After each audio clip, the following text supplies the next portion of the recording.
ओम श्री गणेशाय नमः। वक्रतुंड महाकाय सूर्यकोटि समप्रभ निर्विघ्नं कुरु मे देव सर्वकार्येषु सर्वदा। ओम श्री गुरुवे नमः। ओम श्री मात्रे नमः। ओम श्री महालक्ष्मै नमः।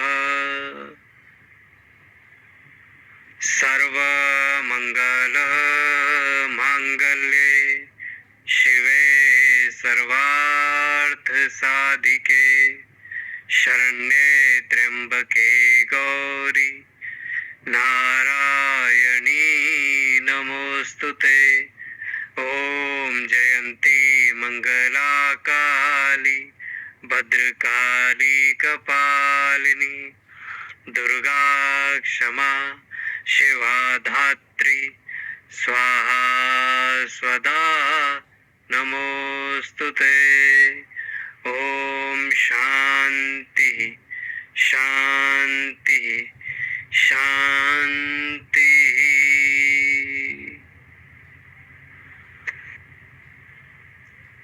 कुंडलिनी साधना एक ऐसी शक्तिशाली साधना है जिससे कि मनुष्य जो है उसकी यात्रा नर से नारायण की शुरू हो जाती है।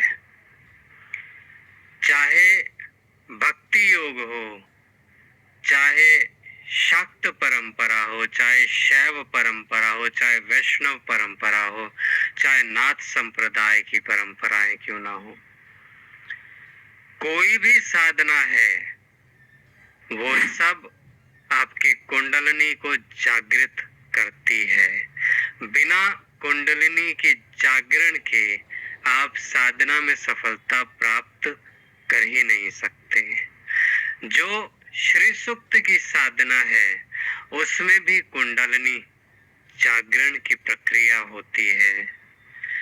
जो 10 महाविद्याओं की साधना है उसमें भी आपकी कुंडलिनी जागृत होती है। जो श्री विद्या की साधना है उसमें भी आपकी कुंडलिनी जागृत होती है। जो श्री ब्रह्म विद्या है उसकी जो साधना है उसमें भी आपकी कुंडलिनी पराघात होता है और वो जागृत होती है। जो महामृत्युंजय की साधना है, जो गायत्री साधना है या जो अनेकानेक कोई भी साधना है, उन सब में कुंडलिनी जागरण की प्रक्रिया सम्मिलित होती है, समाहित होती है। अब ये कुंडलिनी है क्या? आपने बहुत नाम सुना होगा कुंडलिनी का, और आज हम इसके बारे में विस्तार से चर्चा करेंगे।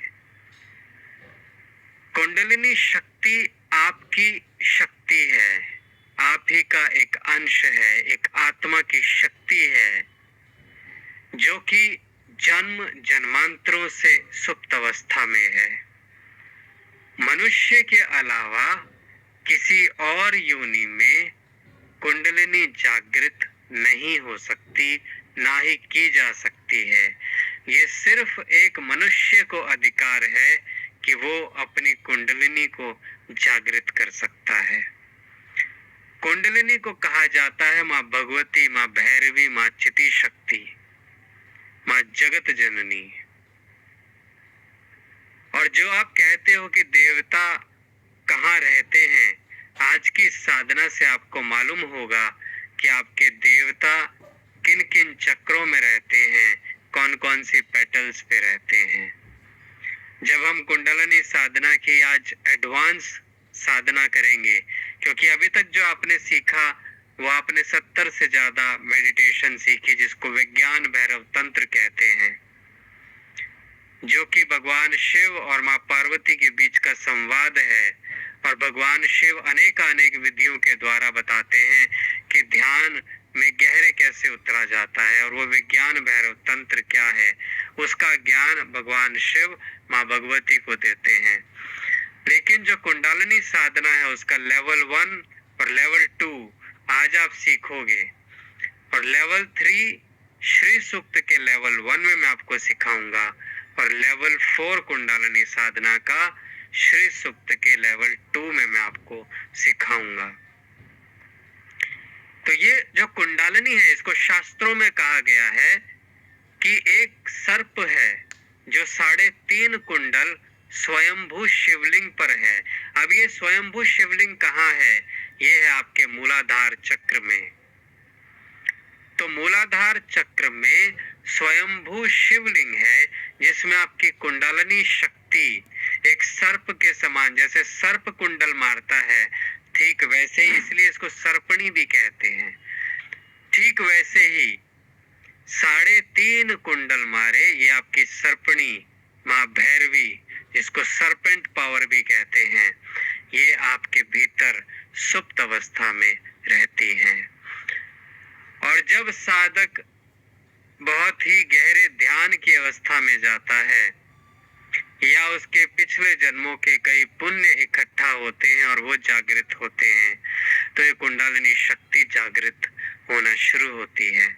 जब बहुत ही गहरा भक्ति का भाव आता है तब कुंडलिनी शक्ति जागृत होती है।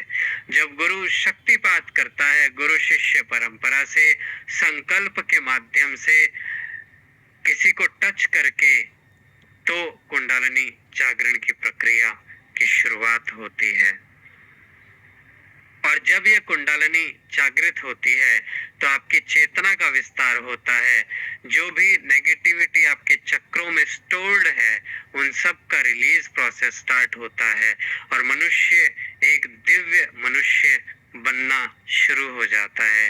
वो जो डीएनए कहे गए हैं, जो सुप्त हैं, वो जागृत होना शुरू हो जाते हैं। जो सबकॉन्शियस का एक्सेस अभी तक नहीं मिला वो मिलना शुरू हो जाता है। तो जो कुंडलिनी साधना है और जो आपकी जो साधना है, चाहे वो श्री सुक्त साधना हो, चाहे वो कोई और भी साधना क्यों ना हो, तो कुंडलिनी साधना की संकेत विद्या और श्री सुक्त साधना बिल्कुल साथ साथ चलते हैं। बिना कुंडलिनी साधना के कोई भी साधना सफल नहीं होती। तो ये अद्वैत साधना की सबसे पहली सीढ़ी है जिसको कहा जाता है कुंडलिनी साधना। तो जो कुंडलिनी साधना है जब वो समर्पण के भाव से की जाती है तो उसको साधना कहते हैं। पर अगर उसमें समर्पण नहीं है और उसमें आत्मबल ज्यादा है तो वो हठ योग का रूप ले लेती है। तो कुंडलिनी साधना हठ योग के द्वारा भी जागृत की जा सकती है, पर उसके अपने अलग खतरे हैं और गुरु के निर्देशानुसार करने में ये बहुत ही सौम्य तरीके से जो प्रोसेस है ये कंप्लीट होता है। ये योग के अंतर्गत आता है। योग माने क्या? कि आपका जुड़ना किससे? उस परम तत्व से। जुड़ना किससे? अपने भीतर। अनंत ब्रह्मांड आपके भीतर हैं, उन सभी ब्रह्मांडों से जुड़ना योग है। योग का मायना सिर्फ कुछ आसन प्राणायाम से नहीं लगा लेना, ये योग का मायना है आत्मा से परमात्मा को जुड़ने का तरीका। तो हमारे योग सूत्र में 8 अंग बताए गए हैं योग के। पहला है यम, फिर है नियम, फिर है आसन, फिर है प्राणायाम, फिर है प्रत्याहार, फिर है धारणा, फिर ध्यान, फिर समाधि। तो यम नियम हम पहले ही जानते हैं, और यम नियम के बाद में आसन प्राणायाम। तो आज भी हम थोड़े बहुत प्राणायाम करेंगे, अपने शरीर की शुद्धि करेंगे, और मैं आज आपकी शुरुआत करवा दूंगा जो असल में कुंडलिनी साधना है उसकी। हम सभी चक्रों के बीज मंत्रों का उच्चारण करेंगे और उन चक्रों के साथ में जितनी पेटल्स हैं उनके भी सब चक्र हैं उसके भी सब बीज मंत्र हैं, तो उनका भी हम उच्चारण करेंगे।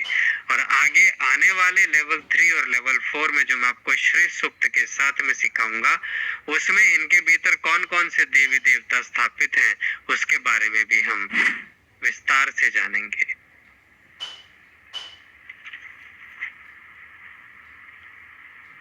तो जैसा आप जानते हैं, क्योंकि आप स्वर विज्ञान के साधक हैं, तो आप जानते हैं कि ये चक्रों का निर्माण कैसे होता है हमारे शरीर के भीतर।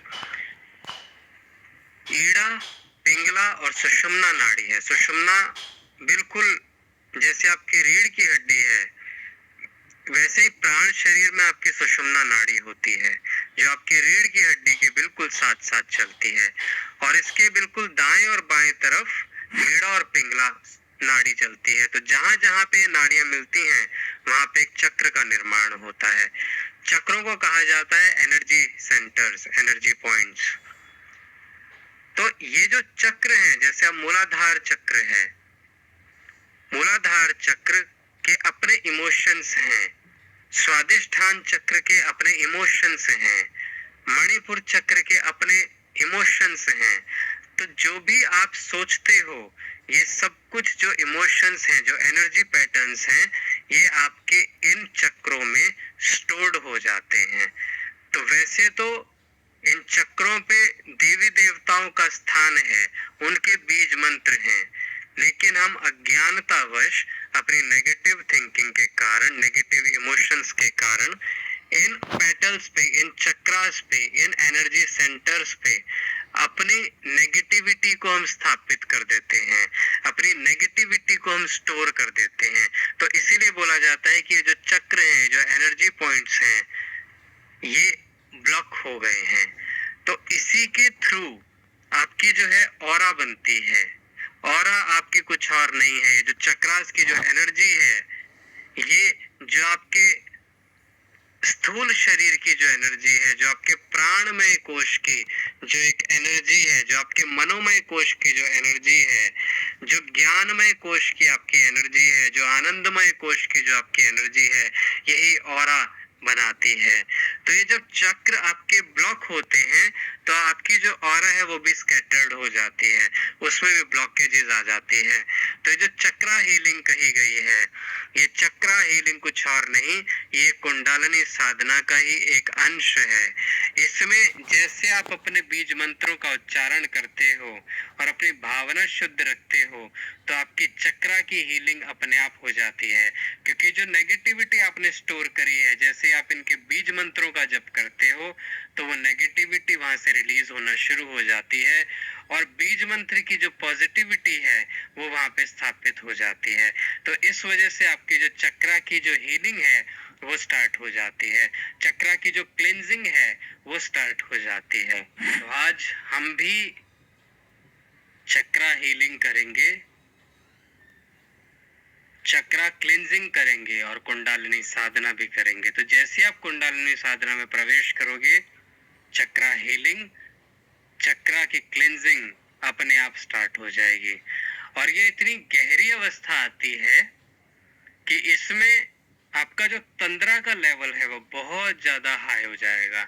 इसमें आपको नींद बहुत आएगी। तो जो लोग हैं जिनको नींद नहीं आती, वो अगर चक्रा के ऊपर ध्यान लेकर के आए, तो उनको बहुत जल्दी बहुत ही अच्छी नींद उनको आने लग जाएगी। तो इसमें तंद्रा का लेवल बहुत हाई होगा, इसमें एनर्जी का लेवल बहुत हाई होगा, लेकिन सोना नहीं है। ये आप ध्यान रखना कि सोना नहीं है। जब साधना शुरू होगी तो नींद बहुत गहरी आएगी, लेकिन सोना नहीं है। बिल्कुल अलर्ट रहना है, साधना के भीतर प्रवेश करना है। इस अपना जो शरीर है, इसके भीतर जो चिदाकाश है, आज उसके भीतर प्रवेश मैं आपको करवाऊंगा। आप खुली आंखों से बाहर का संसार देखते हो, लेकिन जब आंखें बंद होंगी तो आज आपको भीतर का संसार मैं दिखाऊंगा। तो हम सबसे पहले चक्रों की बात करते हैं। सबसे पहला चक्र है कुंडलिनी साधना में मूलाधार चक्र। अब आप मुझे ये बताओ कि मूलाधार चक्र के पास में कौन सी ग्रंथि होती है, क्योंकि आज आपका टेस्ट भी है। कुंडलिनी के साधक हो, कुंडलिनी के 4 लेवल्स आपने सीखे हैं, तो आप अब मुझे बताओ कि कुंडलिनी चक्र के पास में कौन सी ग्रंथि होती है और कितनी ग्रंथियां होती हैं। ये सब मैं आपको पहले बता चुका हूँ। कितनी ग्रंथियां मानव शरीर के भीतर होती हैं, मूलाधार चक्र के पास में कौन सी ग्रंथि होती है। कमेंट में अपने आंसर आप लिखें। इन सभी चक्रों के बाद में मैं आपको बहुत गहरे ध्यान की अवस्था में लेकर के जाता हूं।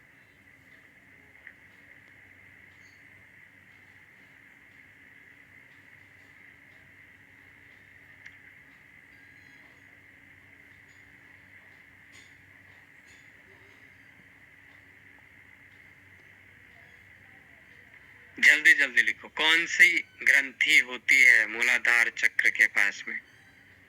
ब्रह्मा, विष्णु, सदा शिवा, हर हर हर हर महादेवा। तो पहली कौन सी ग्रंथि है? ब्रह्मा ग्रंथि। ब्रह्मा ग्रंथि है सबसे पहली ग्रंथि आपके मूलाधार चक्र में। और जब गुरु शक्तिपात करता है तो इसी ब्रह्मा ग्रंथि का छेदन होता है और मूलाधार चक्र जागृत होता है और उससे आपकी कुंडलिनी की साधना शुरू होती है। तो ब्रह्मा ग्रंथि का छेदन होता है, तो मूलाधार चक्र के बिल्कुल पास में ब्रह्मा ग्रंथि है।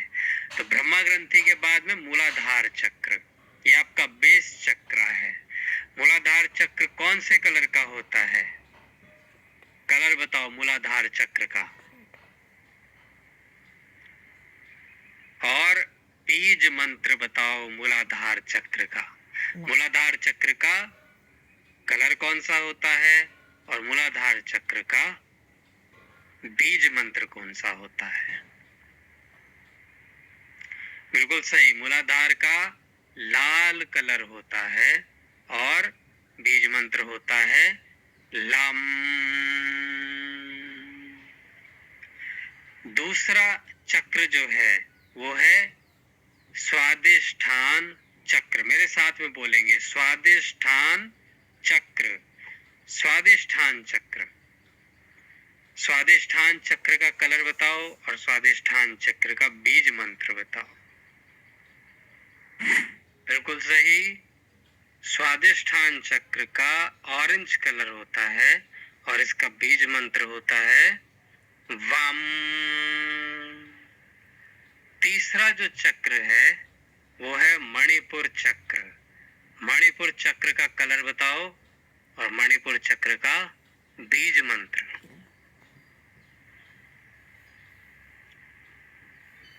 बिल्कुल सही, मूलाधार चक्र का येलो कलर होता है, पीला कलर, और इसका बीज मंत्र होता है राम।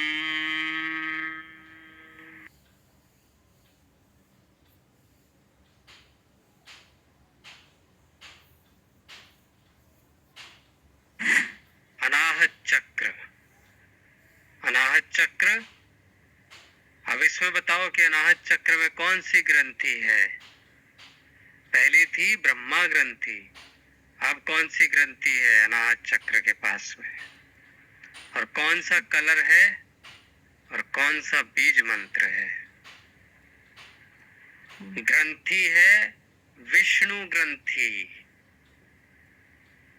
मूलाधार चक्र में ब्रह्मा ग्रंथि, अनाहत चक्र में विष्णु ग्रंथि। कलर है ग्रीन कलर और बीज मंत्र है यम।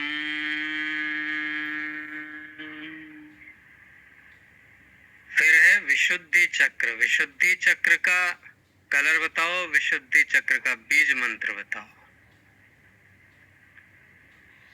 विशुद्धि चक्र का कलर है ब्लू और विशुद्धि चक्र का बीज मंत्र है हम।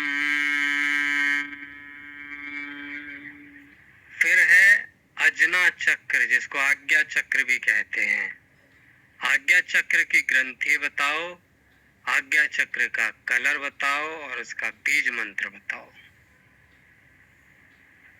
आज्ञा चक्र की ग्रंथि है रुद्र ग्रंथि, भगवान शिव की रुद्र ग्रंथि। आज्ञा चक्र का कलर है इंडिगो और बीज मंत्र है ओम।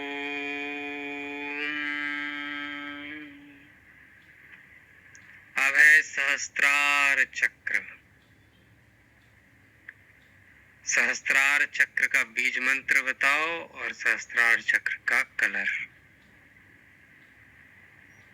सहस्त्रार चक्र का भी बीज मंत्र है ओम और कलर है वॉयलेट।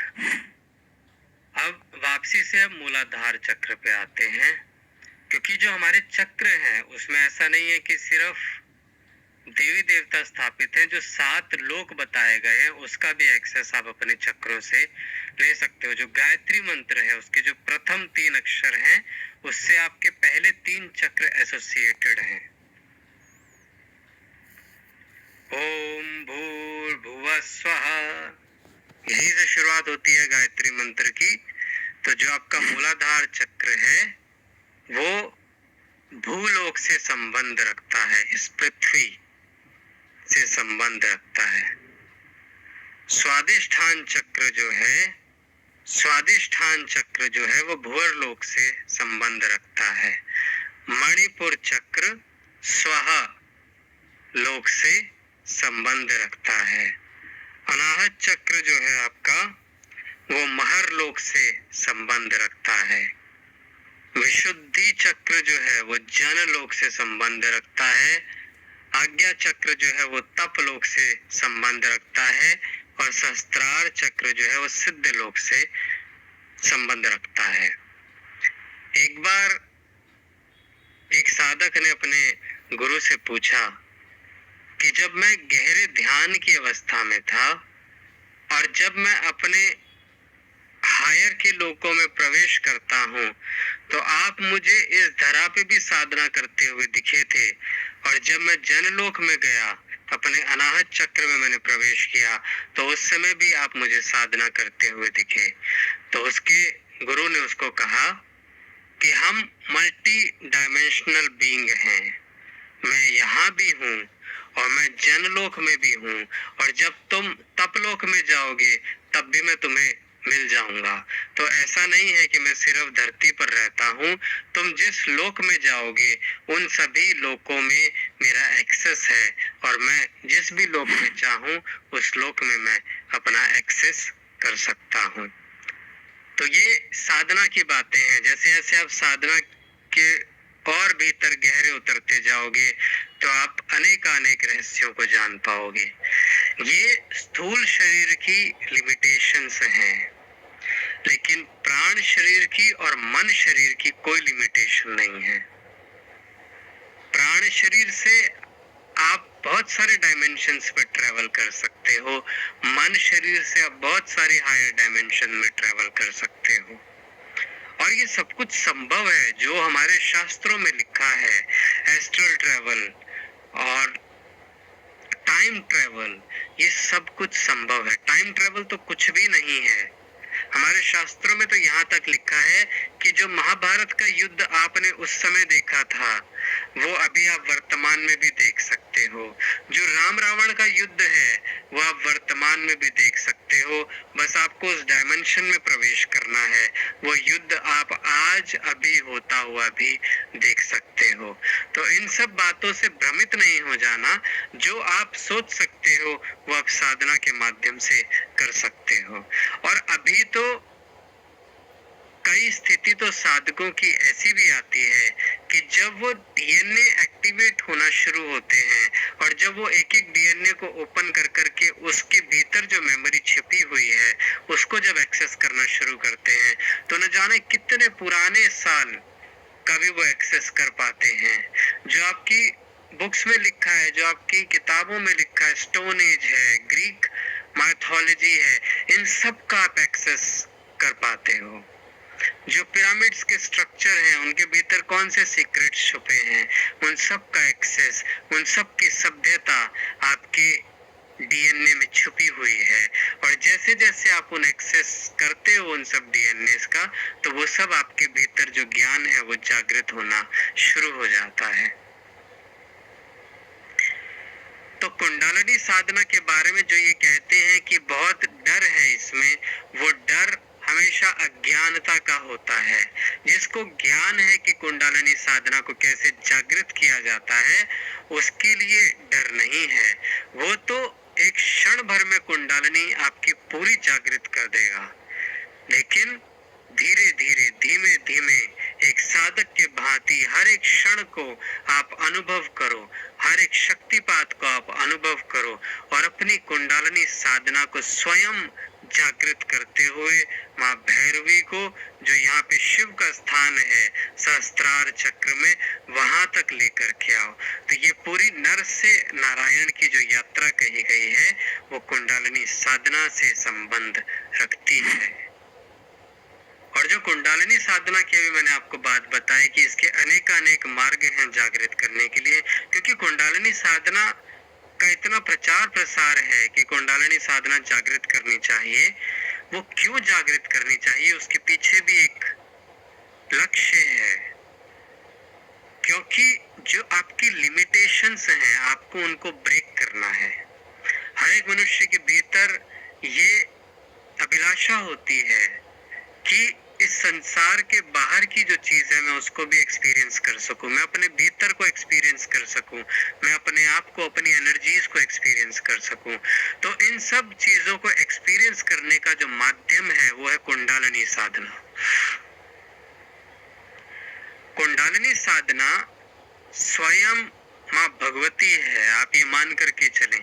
क्योंकि जैसे हमारे शरीर में बहुत सारी चीजें हैं, प्राण है, वायु है, मन है, कॉन्शियसनेस है, आत्मा है, आत्मा की शक्तियां हैं, ठीक वैसे ही कुंडलिनी शक्ति हमारे भीतर है। और जो भी पॉसिबिलिटीज हैं मनुष्य की, एक जीवात्मा की, वो सब कुछ जागृत होती हैं कुंडलिनी साधना के जागरण से। इच्छा शक्ति में वृद्धि, कायाकल्प जिसको कहा जाता है, वाक सिद्धि, संकल्प सिद्धि, ये सब कुछ कुंडलिनी साधना में होता है। और आप इस चीज का आश्चर्य मानोगे कि जैसे जैसे आपकी हायर साधनाएं आएंगी, श्री सूक्त के बाद में 10 महाविद्या, फिर श्री विद्या और श्री ब्रह्म विद्या, आप मानोगे कुंडलिनी साधना का वो पूरा प्रोसेस इतना एक्सपेंड है, इतना एक्सपेंशन है उस प्रोसेस में कि आप एकदम से चौंक जाओगे कि इतना सब कुछ भी हमारे शरीर के भीतर है। आपके शरीर की एक एक नस नाड़ी में परमात्मा तत्व है, उनके बीज मंत्र हैं। तो जब आप हायर साधना करते हो तो आप शरीर का एक भी ऐसा अंश नहीं है, रोम रोम में माँ भगवती की, भगवान शिव की शक्तियां व्याप्त हैं। और ऐसे शरीर में, ऐसे मन में, ऐसे प्राणों में हम नेगेटिव इमोशंस इकट्ठे करते हैं। तो परमात्मा ने तो शरीर दिया है, इसीलिए इसको कहा जाता है मंदिर।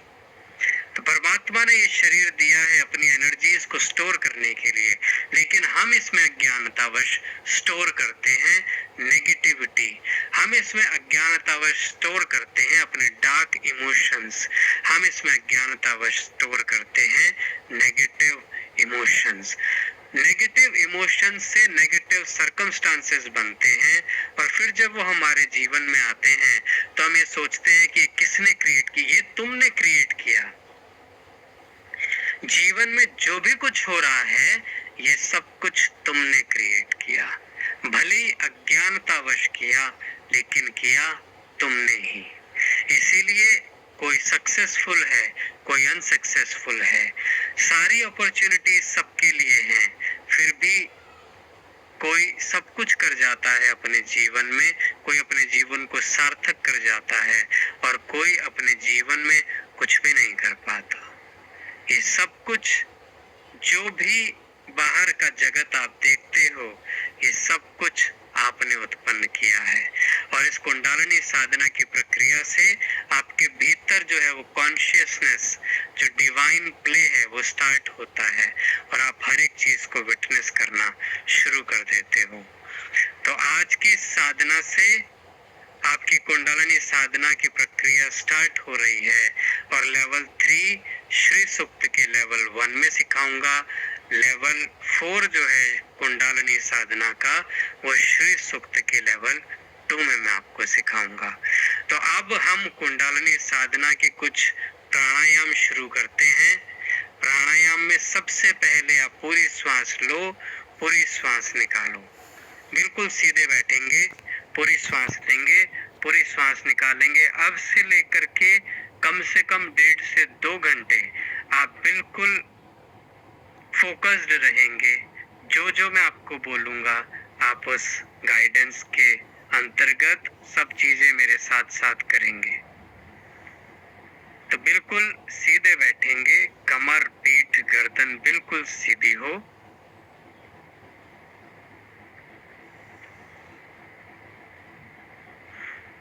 पूरी श्वास लें, पूरी श्वास निकालें।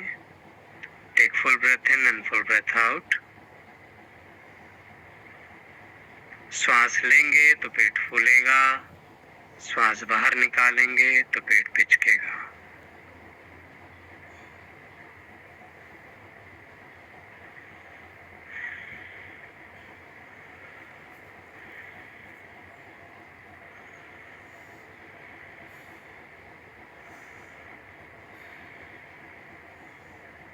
पूरी श्वास लेते रहो, पूरी श्वास निकालते रहो।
साथ नाड़ी शोधन प्राणायाम करेंगे, अनुलोम विलोम।